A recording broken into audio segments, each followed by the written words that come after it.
ഇന്ന് ഞായറാഴ്ച. ഞാനും മക്കളും കൂടി എൻ്റെ വീട് വരെ പോകാൻ തീരുമാനിച്ചു. അങ്ങനെ ഞാൻ ജോലി കഴിഞ്ഞ് വന്ന് ഡാൻസ് ക്ലാസ്സിന് പോയ മക്കളെയും വിളിച്ചുകൊണ്ട് വന്ന് പള്ളിമുക്കിന് ബസ് കയറാനായിട്ട് നിന്നു. ഞായറാഴ്ച ആയതുകൊണ്ട് തന്നെ റോഡിലൊക്കെ വലിയ തിരക്കൊന്നും ഉണ്ടായിരുന്നില്ല. ഒത്തിരി നേരം നിന്നു. ഒരു അരമണിക്കൂറോളം കഴിഞ്ഞിട്ടാണ് ഒരു പ്രിയദർശിനി വന്നത്. പ്രിയദർശിനിയിൽ ഇപ്പോൾ ഫ്രീ പാസ് ആണല്ലോ, അതുകൊണ്ട് തന്നെ എനിക്കും മക്കൾക്കും ക്യാഷൊന്നും ആയില്ല. ഞങ്ങൾ KPC ജംഗ്ഷനിലാണ് ഇറങ്ങുന്നത്. അവിടെ ഇറങ്ങി ഒരു ബേക്കറിയിലൊക്കെ കയറി സ്നാക്സും ഒക്കെ മേടിച്ച് പതുക്കെ അങ്ങനെ കാഴ്ചകളൊക്കെ കണ്ട് നടന്നു. ഹൈവേ പണി നടക്കുന്നതുകൊണ്ട് റോഡിലൊന്നും വലിയ തിരക്കൊന്നുമില്ല. പിന്നെ ഞായറാഴ്ച ആയതുകൊണ്ട് കൂടിയാകാം.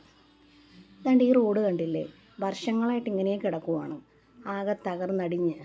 കഴിഞ്ഞ മഴയിൽ വെള്ളക്കെട്ടായിട്ട് ആൾക്കാരൊക്കെ വീഴുന്നു. അങ്ങനെ ഇവിടുത്തെ വാർഡ് കൗൺസിലർ വേറിട്ട പ്രതിഷേധം ചെളിവെള്ളത്തിൽ കടന്ന് പ്രതിഷേധിക്കുകയൊക്കെ ഉണ്ടായി.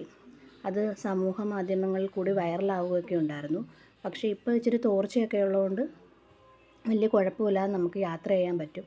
മക്കളിങ്ങനെ എന്നെ തിരിഞ്ഞു നോക്കിയൊക്കെ നടക്കുന്നുണ്ടായിരുന്നു. കാഴ്ചയൊക്കെ കണ്ട് നടക്കാൻ നല്ല രസമാണ്. ദാണ്ടെ ഈ വളവ് തിരിഞ്ഞാൽ കാണുന്നതാണ് ഞങ്ങളുടെ വീട്.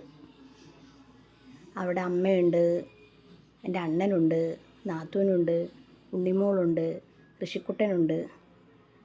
ഇന്നലെ വിളിച്ച് പറഞ്ഞായിരുന്നു വരുമെന്ന്. അതുകൊണ്ട് വലിയ സർപ്രൈസിൻ്റെ കാര്യമൊന്നും ഉണ്ടായിരുന്നില്ല. ഞങ്ങളിങ്ങനെ ചെന്ന് കയറി.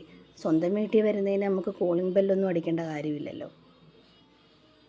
ഞങ്ങൾ 3 പേരും കൂടെ ചെന്നു കയറി. അവളുമാർ തന്നെയാണ് കതക് തുറന്നത്. ഞാൻ പിന്നെ പണ്ടേ വീട്ടിൽ വന്ന ആദ്യം പോകുന്നത് അടുക്കളയിലോട്ടാണ്. അമ്മ TVയും കണ്ടുകൊണ്ടൊക്കെ ഇരിക്കുന്നുണ്ടായിരുന്നു. ഞാൻ നേരെ ചെന്ന് അടുക്കളയിലേക്ക് കയറി എന്തൊക്കെയുണ്ടെന്ന് തുറന്നു നോക്കി.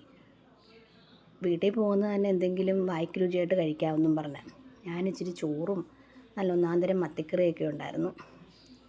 അതുമൊക്കെ എടുത്ത് കഴിച്ച് സാമ്പാറും തോരനുമൊക്കെ കൂട്ടി ഒരു പിടി അങ്ങ് പിടിച്ച്.